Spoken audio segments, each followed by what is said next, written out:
အားလုံးမင်္ဂလာပါဗျကျွန်တော်ကိုကျော်ကြီးပါဗျအားလုံးပဲကျွန်တော်ဒီထဲလေးနဲ့ပတ်သက်ရေးပေါ့နော်ကျွန်တော်လုပ်တဲ့ချိန်မှာဖြစ်ပေါ်လာတဲ့ဟာလေးနဲ့ကျွန်တော်နည်းနည်းလေးရှင်းပြရင်းနဲ့ဘူးသူရအနေနဲ့ပေါ့နော်ဟုတ်ကဲ့ပါဗျဒီထဲလေးကကျွန်တော်မြင်းလေစာတိုက်ပုံလေးပါဗျဒီထဲလေးကိုကျွန်တော်ပြစ်ထား3နှစ်လောက်ရှိပြီဗျကျွန်တော်အစီအသွင်းနဲ့ကျွန်တော်ဆေးပြန်တင်ဆေးကိုလည်းကျွန်တော်ကာလာဖောက်ပြီးတော့ကျွန်တော်တင်လိုက်တယ်ပေါ့နော်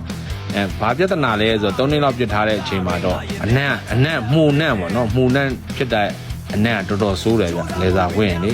တစ်ဖက်လူကလာနန်းရင်တော့မှတော်တော်လေးအနံ့တော်ဆိုးတယ်အဲ့ဒါကျွန်တော်မှလည်းအနံ့တက်တဲ့စေးရမရှိဘူးမှာတော့မှဒါကျွန်တော်မရောက်ရှိသေးဘူးပေါ့နော်အဲ့ဒါကျွန်တော်ဘာလုပ်တယ်ဆိုတော့ဒါဘူးသုဒအနေနဲ့ပါအခုလို့ရှိမှအနံ့တက်တွေဆွဲနေတဲ့အခါကျရင်အခုလို့လောရမယ်ဟာကျွန်တော် coffee mode ပေါ့နော် coffee mode ကိုကျွန်တော်တို့အိတ်ကလေးနဲ့ထည့်ပြီးတော့ဖြစ်ဘူးထဲမှာပဲထည့်ပြီးတော့ဖြစ်ပြီးတော့အပေါက်လေးဖောက်ပြီးတော့မှ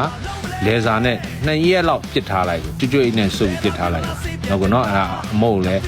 တော်တော်အသုံးဝင်ပါဗျကျွန်တော်အနံ့တက်ရောလည်းဒီလိုပဲထိန်းချုပ်ပြီးကျွန်တော်လုပ်တာပါဗျတော်တော်လေးအဆင်ပြေပါတယ်မီးသွေးလည်းအဆင်ပြေတယ်ပေါ့ထုံနည်းတူပဲပေါ့ဒါကတော့ကျွန်တော် result လေးထွက်သွားတာပေါ့နော်ကျွန်တော် color လေး change ပြီးတော့ဒါကလာကိုထဲလေးကြည့်တော့ကိုတော့တော်တော်သဘောကျပါတယ်အဲ့လေတော်တော်လေးလည်းမိုက်ပါတယ်တော်တော်လေးလည်း color ကိုလိုချင်တဲ့ color တိုင်းတာလေးလည်းဖြစ်သွားတယ်ပေါ့နော်ကဲအားလုံးလည်းကျေးဇူးတင်ပါဗျဒါကကိုကျော်ကြီးအထည်လေးကိုပြန်ပြီးတော့ကိုကျော်ကြီးပြန်ပြီးတော့စားပစ်လေးပြန်ဝင်ထားတဲ့ဟာလေးပါဗျတိုက်ပုံလေးပါတိုက်ဝမ်းလေးပေါ့နော်တော်တော်လေးကိုလည်းကျင်းတဲ့ PT ဖြစ်ရတာပေါ့ဗျကိုလုပ်ပြီးကိုကောင်းတယ်ပေါ့နော်ဟုတ်ကဲ့ပါဗျအားလုံးပဲကျေးဇူးတင်ပါတယ်ပေါ့နော်တကယ်လို့စားပစ်လိုအပ်တဲ့ပုံညာရှိရင်လည်းကျွန်တော်စိတ်တိုင်းကြလဲပြုပြင်ပေးပါတယ်စားပစ်ကိုလည်းတေးသေးချာချာလေးလဲကာလာတင်တာအစချော်တာအစစီသွင်းတာအစတေးသေးချာချာလေးကိုပြုလုပ်ပေးပါတယ်ခင်ဗျအားလုံးကျေးဇူးတင်ပါတယ်ကျွန်တော်ကိုကျော်ကြီးပါခင်ဗျ